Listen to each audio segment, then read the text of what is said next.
All right, guys, welcome back. Today we'll be going over the T1 versus TL game that just happened. And while I far and away believe that T1 bodied TL in terms of their gameplay and their timings and just the way they move around the map is just strictly superior to how it's currently TL were kind of piloting their plays, I do think there is a component of this that showed their inflexibility in draft. And, while the gameplay was, I would say, the major factor in this case, there was definitely no favors being done in terms of the draft perspective. Major points I wanted to cover today were a lot of the priorities and differences in priorities that you can kind of tell, like the styles between T1 and TL, arguably a more restrictive style from TL. A lot of certain priorities that came up in this draft versus other drafts that we did not really see come to fruition, namely things like the traditional Cassante counters we've been seeing, like the Poppy, and maybe in the case of Broken Blade, the Zac, but that has not really been happening here, and this could be very well on purpose, just based on how the players want to play and how they see what's best, right? So let's start with game one. Interesting bans to come out, actually, from a little bit from both sides, to be honest with you.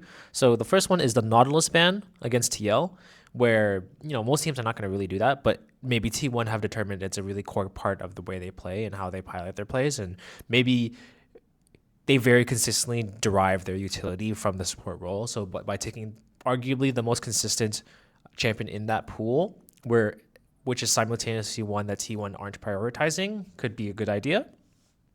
On the side of TL, though, they completely opted to nuke the top two, arguably mid laners in the pool right now, as well as the Ashe, which is decently common for against T1. And when you draft against a team like T1, it's usually like pick your poison, because they have too many things that they are really, really good at, to be honest with you, that there's not enough bans in phase one, especially. So they're usually going to get what they want. And that's typically what's happening here in a lot of these drafts. Banning both sides of Azir Orianna is very expensive in the drafting world, right? Because losing 2 out of your 3 bans basically means that T1's going to get whatever they want as their first pick, because so much of the pool is open. They could open the Varus route. They can go Senna B1. In this case, they prioritize Talia very much, as if you're banning Azir Orianna, and there's only so many picks that are going to be left, and then it is left to APA to kind of get creative with his pool, of course, his very unique pool, of course, into finding the right matchups for this, right? So they're not willing to. So it's interesting that they're not willing to just allow Azir Orianna to be played and opting for Senna to be open. It could be because they are willing to play the Kalista into it, which is something that's usually favored by most teams. They're totally okay with it. So nothing too interesting, I would say. It's just I would flag the very expensive banning and the top matchups that you can potentially see later on. They pick Cassante on 3 on purpose because they want to simultaneously allow Impact to humbly play weak side, because that's what he's best at and that's what he's known for, I guess, nowadays, and minimize some, let's say, death spelling sort of matchups. As you can see, the Vayne TF bans, right? Camille is not that much better, but it is a little bit better, I would say, in terms of Cassante might have some agency towards mid lane, versus against Vayne TF, it's a little bit unplayable. So this first draft kind of spells out a lot of what happens throughout the drafts. It's really hard for TL to kind of catch up to what T1 are putting down, because they're just taking power pick after power pick every slot, because there's not enough bans to really answer them. So if it were my opinion, it depends on where you want to take your risks, right? If it were me, I would probably try to leave both open, both of the mid laners open, because it's just really hard to deal with. But it is literally Faker, so I understand, like, if you don't want to deal with that, then so be it, right?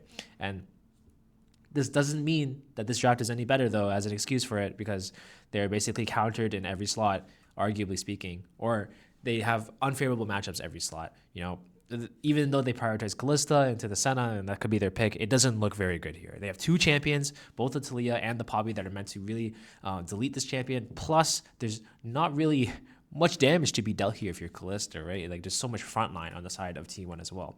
To the point where I'm starting to believe, unless you're a team that has insane efficiency and you're just able to completely dominate the game in lane, I don't really think that you should even try to play this champion, right? I'm a big fan and a big advocate for like the G2s of the world, where they're like, yeah, we could just play Callista like every other team, but we could also just pick Kog'Maw on 2-3 and just not care and see what happens and embrace our style a little bit. So we run it back. They switch sides, I believe. So TL banned the exact same 3 champions. T1 thinks Senna is the best champ in the game, so they'll ban the Senna. Do note that they also ban Tristana every game. So I believe they learned their lesson from the BLG series, and they're just probably going to ban it for the rest of the tournament, by the way. And I'm totally okay with this. If you have a weakness as a team right now and you're just not willing to play against teams that can do this, then that's totally chill with me. So this time, TL take the Taliyah, which is, I think, a decent opener. In fact, the Nautilus is also open this time because they're on blue, and T1 don't want to deal with the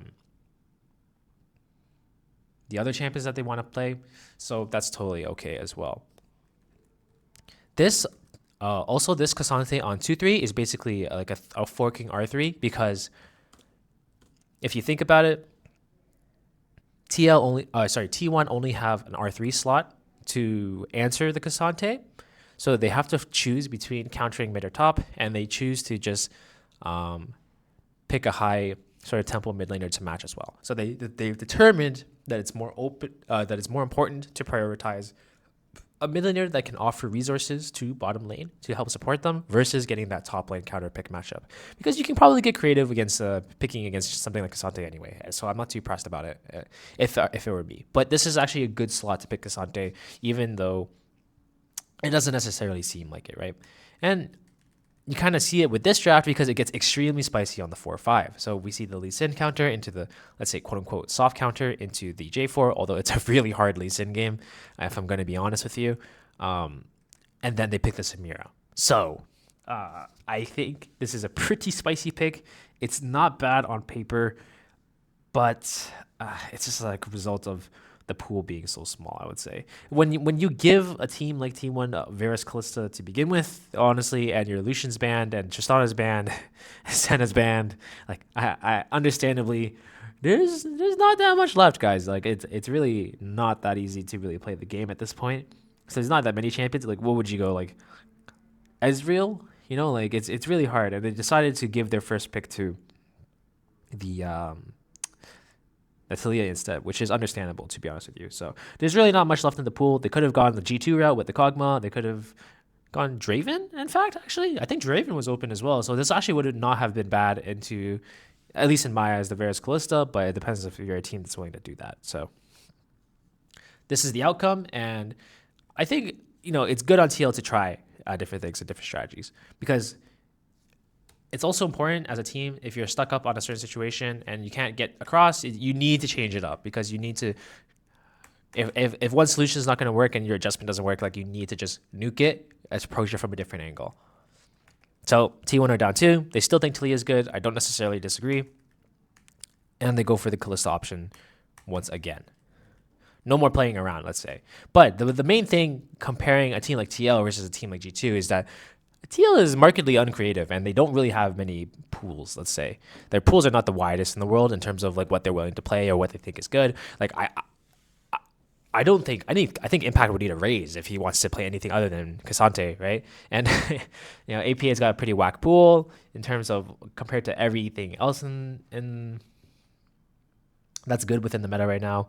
And everyone else just has a certain vision on what's good in the game. And this is not against G2 where you're like, you never know what's going to come out. You can reasonably expect what's happening in every draft, I would say, against a team like this. Even in game 4, not too many surprises, I would say. The only switch in this case is that they actually let the Orianna through, and the Ziggs comes out. So,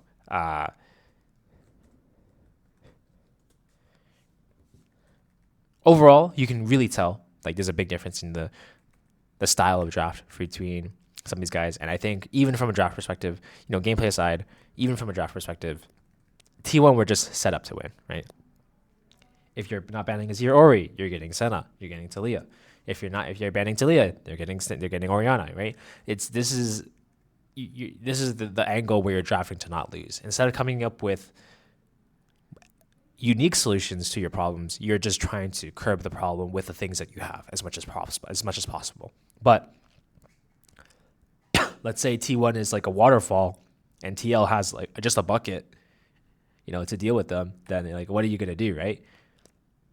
You're gonna pick Lily on 5 and hope for the best. And to be honest, this Lily has been 0 for 2 so far, and I think this needs to be experimented more with because like especially into some of these Vayne comps, it's a little bit hard. It's a little bit Walmart, if I'm gonna be honest with you. But I think it's worth a try, right? They even comforted Umpty to try it, and I think it's super cute, and I'm a big fan of this TL roster. Regardless, I just wanted to point out that I think you can kind of see the styles of drafting come through from here. So hopefully this was insightful to you guys, and hope you guys have a nice day.